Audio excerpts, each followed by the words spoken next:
Welcome to Samba Samba. Enjoy the video.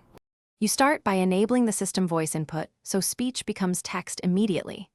Open Settings, go to General Management, then Language and Input. Make sure Samsung voice input is turned on and microphone permission is allowed.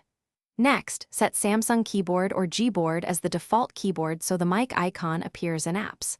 Once done, test in Notes by tapping the mic on the keyboard. You should see live transcription. If the mic is missing, check app permissions now.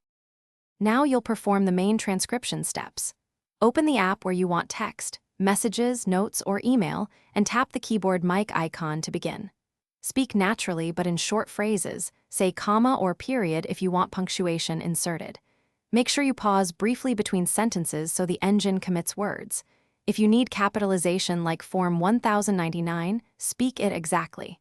Once finished, tap the mic again to stop. Review and correct any words. To finish, review the converted text and correct mistakes with the keyboard, or repeat the voice input for a problematic sentence.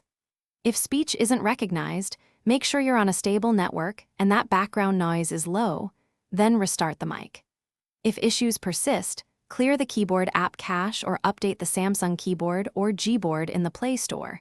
These updates fix recognition models. One key troubleshooting tip: grant microphone permission to both the keyboard and the app you're using, then retry immediately. Thanks for watching.